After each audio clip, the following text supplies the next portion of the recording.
Bapak, Ibu, dan saudara-saudara sejama, marilah kita bersikap anjali untuk memberikan penghormatan kepada Guru Agung kita, Sang Buddha. Namo tassa bhagavato arahato sama sambuddhassa. Namo tassa bhagavato arahato sama sambuddhassa. Namo tassa bhagavato arahato sama sambuddhassa. Sotihotu Namo Buddhaya. Selamat pagi Bapak, Ibu, dan saudara-saudara sedama. Selamat bertemu kembali di Wihara Bodhiwangsa, di mana pada pagi hari ini kita masih bisa menambah kebajikan kita dengan membaca parita, dengan bermeditasi, dan bersama-sama kita mengulas kembali Dhamma, ajaran Guru Agung kita. Bapak, Ibu, dan saudara-saudara sedama, akhir-akhir ini kalau kita mengikuti berita di media, kita mencermati berita di media, hampir selalu memberitakan tentang adanya perang. Ya, mungkin lagi ramai ini ya. Dulu perang di Rusia dan Ukraina belum selesai, disusul lagi dengan perang di Palestina dan Israel. Kemudian juga berita-berita tentang pembunuhan, tentang penganiayaan, kemudian tentang OTT di KPK, dan juga masih banyak hal yang kelihatannya berita-berita itu sesuatu yang tidak mengenakan, bukan berita-berita yang menggembirakan. Nah, Bapak, Ibu, dan saudara-saudara sedama, kira-kira ini menurut Bapak Ibu, kira-kira yang menjadi penyebab terjadinya peristiwa-peristiwa itu apa menurut Bapak Ibu? Ada yang mau berpendapat mungkin? Ekonomi, menurut Pak Putu ekonomi. Ada yang lain mungkin?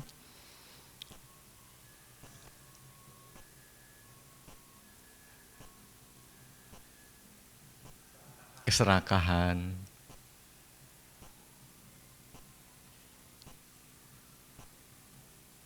Nah, ada ekonomi, ada keserakahan ya. Tapi sebenarnya kalau kita runut lagi ke yang lebih dalam, baik itu ekonomi ataupun keserakahan, sebenarnya semua itu karena adanya satu ambisi, terutama untuk yang perang yang gede-gedean itu ya, pamrih mungkin, atau keinginan yang terlalu berlebihan. Mungkin juga harga diri, egois, mementingkan diri sendiri.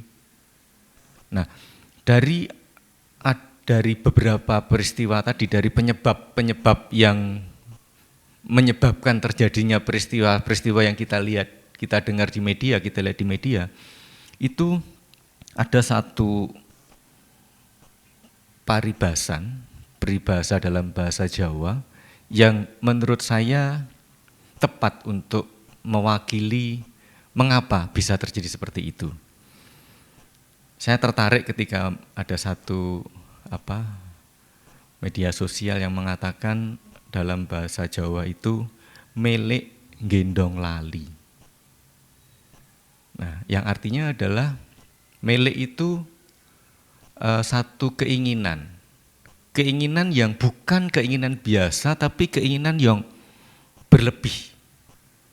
Misalnya tadi ekonomi, karena memang secara ekonomi kurang, kemudian padahal kebutuhan banyak atau mungkin sesuatu yang ingin ditampilkan itu banyak, akhirnya ya tadi muncul tindakan-tindakan kriminal yang akhirnya menimbulkan itu gendong lali. Gendong lali artinya bawaannya itu lupa dengan aturan, lupa dengan norma. Jadi setelah muncul nafsu keinginan, lupa segalanya. Mungkin kebaikan-kebaikan yang pernah dipelajari, hilang semua. Karena didorong oleh ambisi, didorong oleh nafsu keinginan yang terlalu besar. didorong oleh keinginan yang meluap-luap, meledak-ledak, yang ingin segera terpenuhi. Dan ini sangat membahayakan. Jadi keinginan yang berlebihan, ambisi, menginginkan sesuatu, mungkin bisa juga barang atau mungkin kekuasaan yang sebenarnya bukan menjadi miliknya, sehingga berdampak pada lupa segalanya, lupa kebaikan-kebaikan yang pernah dia pelajari, lupa dengan aturan, lupa dengan norma. Seperti misalnya pejabat yang ketangkap tangan oleh KPK. Padahal kalau secara ekonomi kehidupan pejabat itu sudah cukup nyaman, mungkin gajinya sudah belasan atau mungkin puluhan atau mungkin ratusan juta. Tetapi itu tadi karena melek, karena menginginkan sesuatu yang lebih, gendong lali, lupa segalanya. Meskipun dia tahu akibatnya apa, tapi lupa semuanya itu. Apa yang dipelajari itu menjadi lupa. Bapak, Ibu, dan saudara-saudara sedama, memang di dalam agama Buddha, Sang Buddha juga menyebutkan bahwa nafsu keinginan atau dalam bahasa palingnya tanha, itu adalah menjadi penyebab dari duka, penyebab dari kalau kita belajar tentang paticca samuppada, itu akar mulanya ada di tanha. Jadi mengapa kita menderita itu karena tanha, karena nafsu keinginan yang berlebihan. Nah, ada satu cerita atau satu contoh di dalam kehidupan Sang Buddha yang berhubungan dengan tanha, berhubungan dengan melek gendong lali ini tadi. Mungkin Bapak Ibu pernah dengar cerita tentang Dewadatta? Ada yang tahu ceritanya bagaimana? Banyak. Gimana Pak Putu ceritanya? Mungkin bisa pakai mic, Pak. Tentang Dewadatta menginginkan Sang Buddha itu tidak menjadi Buddha, diantaranya mungkin itu. Iya. Ya. Yang lainnya mungkin menginginkan Sang Buddha itu tidak hidup. Ya, itu yang bisa. Iya. Ada yang bisa menambahkan tentang Dewadatta? Banyak kisah-kisah yang mungkin, oh ini seperti Dewadatta kayak apa gitu. Ada yang bisa menambahkan mungkin tentang Dewadatta? Atau siapa sih sebenarnya Dewadatta itu? Sepupunya Pangeran Siddhartha, sepupunya dari Sang Buddha sendiri sebenarnya. Jadi pada waktu kecil, masa kecilnya Pangeran Siddhartha itu hampir selalu bersama dengan Dewadatta. Dan di situ dari kecil sudah kelihatan sifat meleknya itu sudah kelihatan sekali, sifat jahatnya itu sudah muncul. Kalau mungkin kita masih ingat kisahnya ketika Dewadatta memanah angsa, kemudian dikejar oleh Siddhartha, dan karena Siddhartha itu secara fisik juga lebih bagus, ditangkap oleh Siddhartha, kemudian diminta sama Dewadatta, nggak boleh, ini angsa, karena Dewadatta merasa dia yang memanah aku kok, angsa itu berarti itu milikku. Tapi Siddhartha punya alasan lain. Angsa ini bukan milik orang yang mau membunuh, tapi milik orang yang mau menyelamatkan, yang menginginkan kehidupan. Karena memang ya dari kerajaan ya, akhirnya sampailah ke pengadilan dan akhirnya dimenangkan Pangeran Siddhartha. Itu salah satu contoh bagaimana kelicikan dari Dewadatta, dan itu berlanjut sampai akhirnya Pangeran Siddhartha menjadi Buddha, Dewadatta pun menjadi biku. Tapi ya itu tadi, sifat-sifat jahatnya selalu muncul. Menjadi biku dia ingin membunuh Sang Buddha seperti yang diceritakan Pak Putu tadi. Banyak cara-cara yang dia gunakan untuk membunuh Sang Buddha. Kalau kita lihat di cerita-cerita itu ya, menggelindingkan batu dari atas bukit, kemudian membuat, kalau di Parita itu ada yang Jaya Manggala itu bagaimana dia membuat mabuk gajah Nalagiri sehingga mengamuk. Tapi di hadapan Sang Buddha akhirnya gajah itu tunduk karena kekuatan cinta kasihnya. Tidak hanya itu, karena usahanya untuk membunuh Sang Buddha itu tidak berhasil, kemudian dia menghasut salah satu pangeran di kerajaan Magadha, yaitu Pangeran Ajatasattu. Mungkin ada yang tahu tentang ceritanya Pangeran Ajatasattu?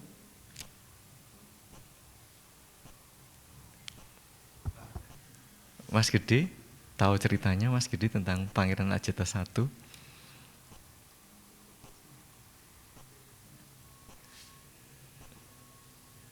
Kita sharing aja. Ya, kalau nggak salah ingat ini panjang ceritanya ya. Berkisah di mana Dewadatta itu menghasut, saat itu masih menjadi pangeran ya Pak, masih betul. Menjadi pangeran, menghasut untuk membunuh ayahandanya agar beliau itu dapat menaiki tahta kerajaannya, kalau tidak salah seperti itu, sehingga dia menghasut pangeran tersebut.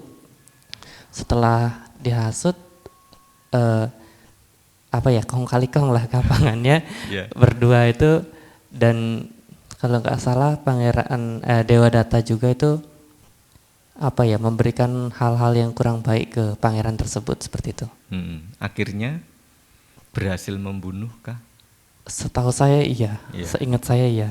Oke. Ada yang mau menambahkan mungkin? Oke, saya tambahkan kalau begitu. Jadi dari awalnya kenapa kok Dewadatta, Pangeran Ajatasattu ini bisa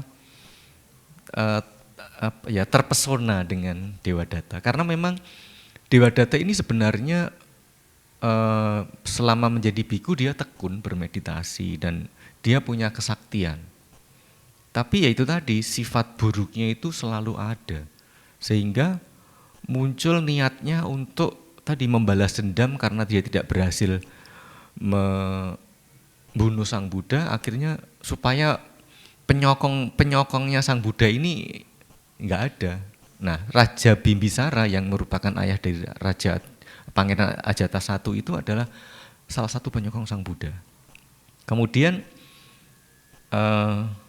Dewadatta ini dia merubah dirinya menjadi seorang anak kecil yang berkalung ular berbisa begitu. Kemudian dia menjatuhkan diri di pangkuan Pangeran Ajatasattu, kemudian tiba-tiba menghilang, kemudian muncullah Dewadatta di situ. Nah, dengan kesaktian yang dimiliki oleh Dewadatta itu membuat Pangeran Ajatasattu ini terkagum-kagum. Wah, kok luar biasa seperti ini. Akhirnya dia menjadi pengikut Dewadatta. Dewadatta ini punya pengikut kelompok-kelompok biku yang tidak setuju atau tidak sependapat dengan Sang Buddha. Jadi kemudian Pangeran Ajatasattu itu membuatkan sebuah wihara yang mewah dan megah. Nah, kemudian terus dihasut terus seperti yang disampaikan Mas Gede tadi. Pangeran Ajatasattu dibujuk untuk membunuh ayahnya supaya dia bisa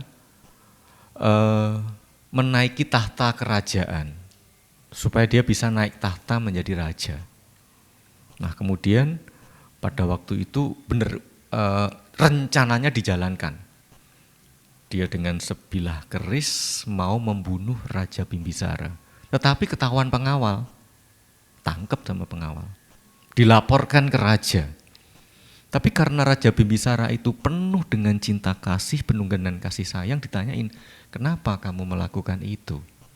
Nah, kemudian Dewadatta bilang seperti tadi, dia ingin naik tahta. Saat itu juga Ajatasattu dinobatkan menjadi raja kerajaan Magadha. Luar biasa ini, Raja Bimbisara ini luar biasa. Tidak cukup sampai di situ, Dewadatta menghasut lagi. Kurang ini, tujuannya memang supaya Raja Bimbisara meninggal. Ya, kalau cuman seperti ini enggak ngefek.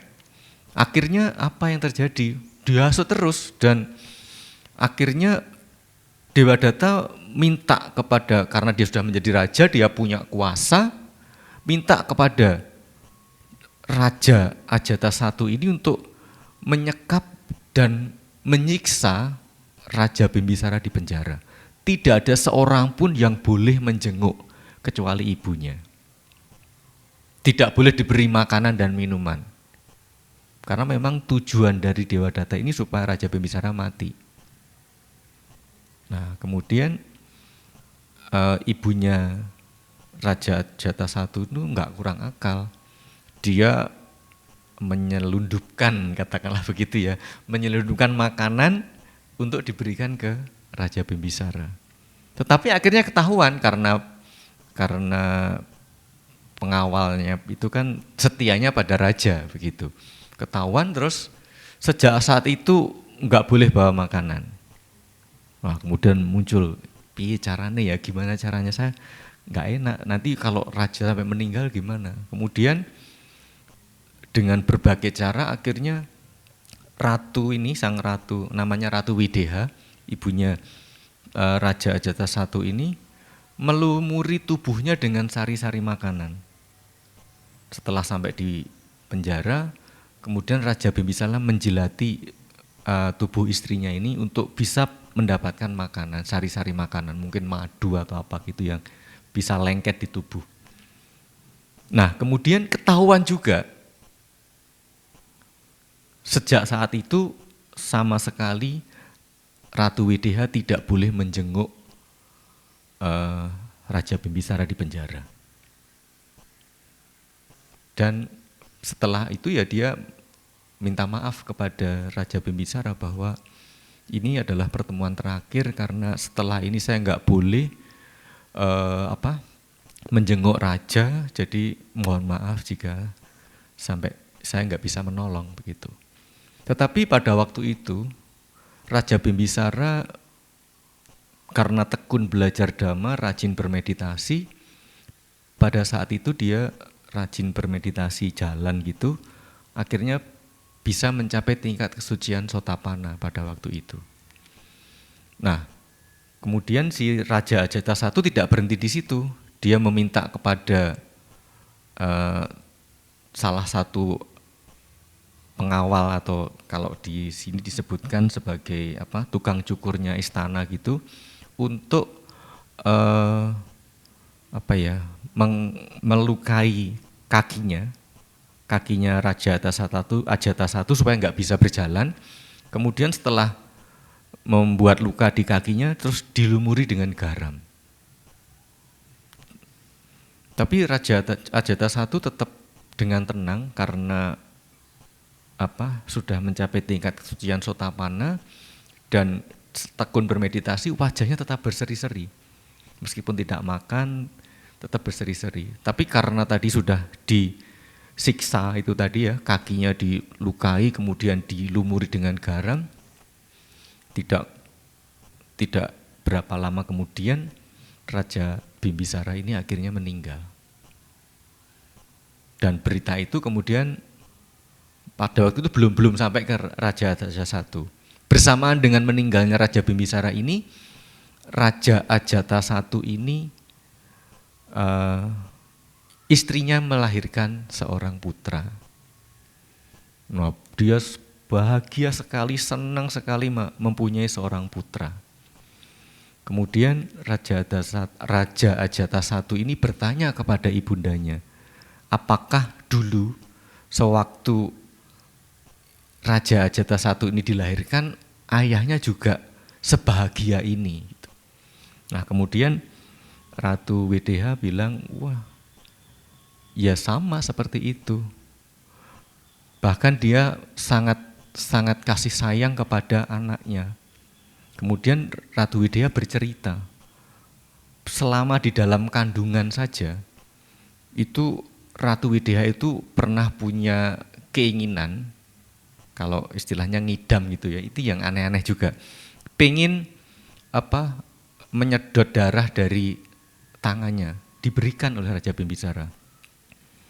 Selain itu juga pada waktu itu, karena ini Ratu Wideha itu sebenarnya ingin menggugurkan kandungan itu.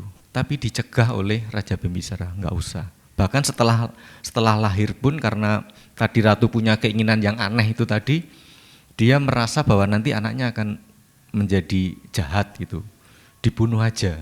Tapi dilarang oleh Raja Bimbisara, tidak usah, nggak apa-apa. Karena begitu kasih sayangnya Raja Bimbisara kepada anaknya.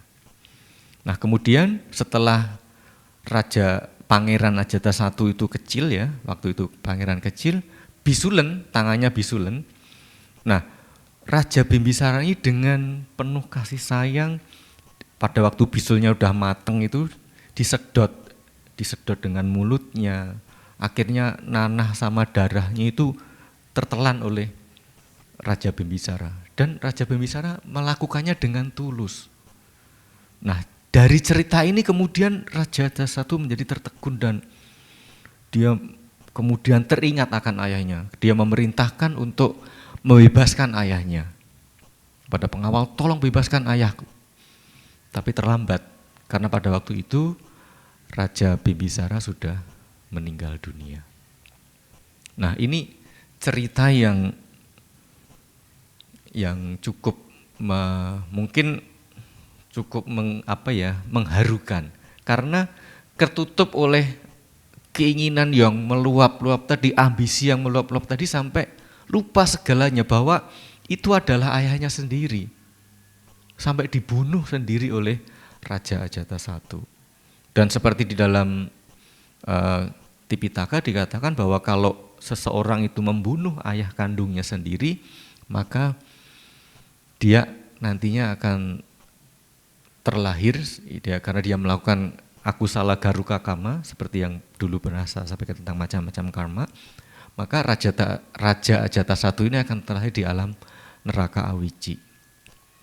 Nah muncul penyesalan yang luar biasa dari Raja Ajatasattu, sampai kemudian dia sudah tidak mau mendukung lagi, menyokong lagi Dewadatta. Tetapi mau ketemu dengan Sang Buddha dia malu karena sudah melakukan banyak kesalahan. Akhirnya dibujuk oleh tabibnya Sang Buddha, tabib Jiwaka, untuk bertemu dengan Sang Buddha supaya mendapat nasihat-nasihat. Akhirnya Raja Ajatasattu ini kemudian mau menemui Sang Buddha dan mendapat nasihat-nasihat baik, meskipun dia nanti akan terlahir di alam neraka Awici. Tetapi untuk menebus kesalahannya ini, akhirnya Raja Ajatasattu ini kemudian menyokong Sang Buddha. Bahkan kalau kita lihat di dalam pertemuan-pertemuan bagaimana Raja Ajatasattu itu mensponsori untuk pertemuan para biku setelah Sang Buddha parinibbana. Tetapi tetap tadi usahanya itu tetap tidak bisa untuk menolong dia supaya tidak terlahir di alam niraya. Tapi pada akhirnya dikatakan bahwa nantinya meskipun Raja Ajatasattu terlahir di alam neraka Awici, nantinya setelah masa karma buruknya ini, buah karma buruknya habis, Raja Ajatasattu ini akan terlahir kembali dan menjadi seorang Paceka Buddha. Karena kebajikan-kebajikan yang dilakukan pada kehidupan itu. Nah, itulah contoh bagaimana nafsu keinginan, ambisi yang meluap-meluap itu tadi gendong lali, membawa lupa segala-galanya, lupa dengan bahwa itu adalah ayah kandungnya sendiri, lupa dengan kebajikan-kebajikan yang sudah pernah dipelajari, sehingga segala norma aturan itu sudah menutupi akal sehat.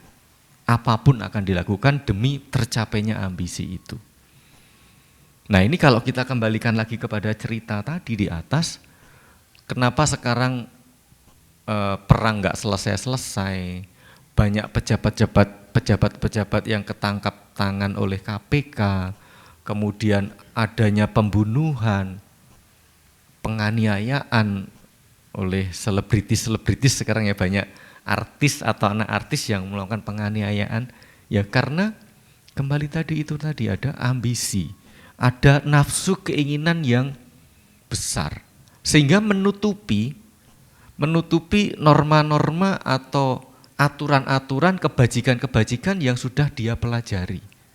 Bahwa itu sebenarnya nggak perlu dilakukan, tetapi karena terdorong oleh ambisi yang besar, oleh nafsu keinginan yang besar, akhirnya lupa semuanya. Kalau tadi mungkin alasan klasik karena masalah ekonomi, ternyata tidak hanya orang yang ekonominya kekurangan saja yang melakukan korupsi. Mungkin kalau orang yang ekonominya kekurangan kita bisa, oh memang seperti itu, akhirnya membunuh lah. Kalau dulu pernah saya ceritakan tentang kasus yang mahasiswa membunuh temannya sendiri karena terperangkap dalam pinjol. Nah itu juga karena nafsu keinginannya untuk judi online pada waktu itu kalau nggak salah. Ya akhirnya kesengsem sama itu. Nah rasa kesengsem inilah yang menyebabkan dia lupa dengan segala-galanya. Pokoknya inginnya nafsunya keturutan. Apa yang diinginkan keturutan. Sehingga apapun akan dilakukan supaya bisa menuruti nafsunya. Padahal nafsu itu kalau dituruti nggak akan ada habisnya. Selesai ini muncul lagi yang lebih tinggi, selesai ini muncul lagi yang lebih ini, keturutan yang ini muncul lagi yang lebih tinggi. Jadi kalau kita tidak bisa mengatur keinginan kita, ya kita akan terjerat ke dalam nafsu keinginan yang lebih dalam lagi. Dan itu juga disampaikan Sang Buddha di dalam Dhammapada yang berhubungan dengan tanha. Ini saya kutip dari kitab Sudi Dhammapada syair ke-334, 335, 336, dan 337. Saya bacakan untuk yang 334. Jika seseorang berjalan dalam kelengahan, nafsu keinginan akan muncul dalam dirinya seperti tumbuhan menjalar. Ia terapung dari kehidupan ke kehidupan, seperti seekor kera yang mencari buah di dalam hutan. Jadi kalau kita lengah, kita menuruti nafsu keinginan kita, itu seperti tanaman menjalar. Kebetulan di TK, di tempat saya mengajar itu, ada rumput yang menjalar panjang gitu. Itu saya cabut satu tuh sampai kemana-mana gitu. Dan itu mengakar kuat. Nah, nafsu keinginan juga seperti itu. Kalau kita lengah, kita terpesona, kita kesengsem dengan nafsu keinginan, itu seperti itu, dia mengakar kemana-mana. Dicabut tuh sulit. Kalau cuma dicabut satu ya dia akan tumbuh lagi, dicabut satu tumbuh lagi. Jadi harus dicabut sepanjang itu. Atau mungkin kalau Bapak Ibu pernah lihat tanaman putri malu, karena kebetulan di sana juga banyak, itu kan juga begitu. Itu akarnya dalam, dicabut satu ya dia masih tumbuh. Jadi kalau mau nyabut ya harus dicangkul atau gemburkan tanahnya, dicabut sampai dalam. Kalau enggak bisa, cuma dicabut gini tumbuh lagi, cabut gini tumbuh lagi. Atau rumput teki, mungkin kalau pernah lihat rumput teki itu ya gitu. Rumput teki itu cepat sekali tumbuhnya. Dan itu cabut, biasanya yang kalau dicabut itu dia enggak akan seakarnya, cuman bagian atasnya yang gampang. Kalau enggak benar-benar itu enggak bisa sampai ke akarnya. Kalau misalnya ini ya tanahnya digemburkan dulu, kemudian dicabut bisa sampai ke akar-akarnya. Nah, tapi kalau tidak seperti itu, yaitu kita merasa nyaman aja. Kita lengah di dalam kesenangan yang ditimbulkan oleh nafsu keinginan. Seperti halnya kera yang mencari buah di dalam hutan. Di hutan banyak buah, senang banget dia, lompat sana, lompat ke sini, lompat sana, lompat. Keinginannya terpuaskan. Kemudian di syair yang ke-335, barang siapa yang diliputi oleh ganasnya nafsu kemelekatan duniawi, penderitaan orang seperti ini akan bertambah seperti suburnya rumput liar. Tadi ya. Jadi kalau kita tadi lengah di dalam nafsu keinginan, kita terpesona, kita kesengsem dengan nafsu keinginan, ganasnya ini akan membuat penderitaan kita sebenarnya bertambah.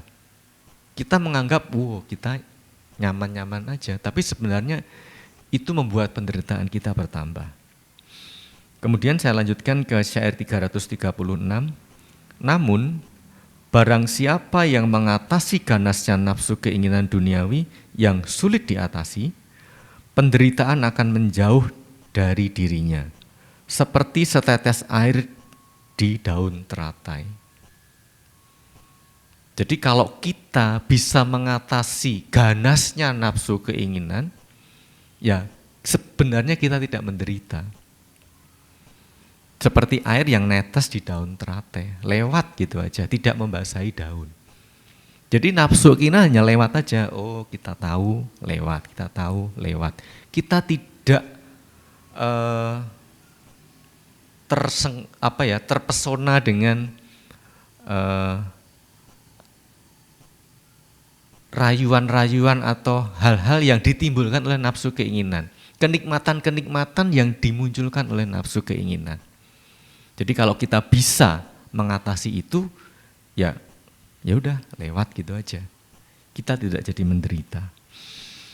Kemudian di syair yang ke-337, oleh karena itu, dengan kerendahan hati, cabutlah akar nafsu keinginan, seperti ia mencabut akar lumpur liar, agar mara tidak berulang kali membinasakan, seperti derasnya air menerjang atap alang-alang.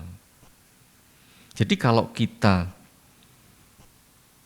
ingin terbebas dari nafsu keinginan, ya kita harus mencabut sampai ke akar-akarnya. Sehingga mara tidak berulang kali membinasakan kita seperti air yang menerjang atap alang-alang. Seperti kemarin saya lihat satu video ya, ada teman yang mengirimkan video di Hong Kong, itu ada badai yang luar biasa, jadi kencang sekali kelihatan, jadi ini ada gedung begitu, kemudian kelihatan banget tuh badainya, terus sampai ke rumah-rumah itu, atap-atap rumah itu bisa terbang semua, mungkin atapnya dari seng ya kayaknya atau apa gitu, banyak yang terbang, sampai pohon-pohon ambruk ngebrui mobil, kemudian sepeda motor aja bisa kegeser karena saking kencengnya angin itu. Nah, seperti itu juga nafsu keinginan. Kalau kita tidak hati-hati, dia akan menerjang seperti itu. Makanya Sang Buddha mengatakan, cabutlah akar nafsu keinginan itu seperti kita mencabut akar rumput liar. Memang agak sulit, karena tidak semudah kita mencabut biasa. Butuh usaha untuk bisa mencabut sampai ke akar-akarnya. Begitu juga untuk bisa terbebas dari nafsu keinginan, kita butuh usaha. Kita butuh usaha yang ekstra untuk bisa paling tidak mengurangi. Tidak larut, tidak lengah dalam kenikmatan nafsu keinginan. Karena kenikmatan nafsu keinginan itu begitu kita sudah terjerat, sulit untuk lepas. Seperti kasus-kasus yang kita lihat di depan tadi, bagaimana pejabat yang sudah mempunyai kekayaan yang cukup, tapi merasa kurang sehingga harus melakukan korupsi, kemudian pembunuhan, penganiayaan itu karena terdorong oleh nafsu keinginan yang berlebih-lebih, nafsu keinginan yang penuh ambisi. Seperti kalau kasusnya Raja Ajatasattu karena kedudukan, karena ingin menjadi raja, tidak sabar menunggu, karena mau tidak mau, karena dia anak satu-satunya, pasti dia menjadi raja, karena tidak sabar dihasut oleh Dewadatta tadi, akhirnya dia mau dengan hasutan dari Dewadatta, Raja Ajatasattu itu akhirnya membunuh orang tuanya sendiri. Padahal tidak dibunuh aja pasti kerajaan itu jatuh ke tangan dari Raja Ajatasattu, pasti diberikan ke sana tahta kerajaan. Tapi karena dihasut oleh nafsu keinginan yang membuat kita kesengsem ya, sehingga akhirnya norma-norma dilanggar. aturan-aturan dilanggar, hal-hal tidak baik dilanggar. Seperti yang saya sampaikan tadi, melek gendong lali. Jadi hati-hati karena nafsu keinginan itu bawaannya adalah lupa. Lupa dengan kebaikan, lupa dengan norma, lupa dengan ajaran-ajaran kebajikan yang sudah kita pelajari. Sehingga pengennya ingin menuruti nafsu keinginan itu. Bapak, Ibu, dan saudara-saudara sedama, kiranya itu yang bisa saya sampaikan pada pagi hari ini.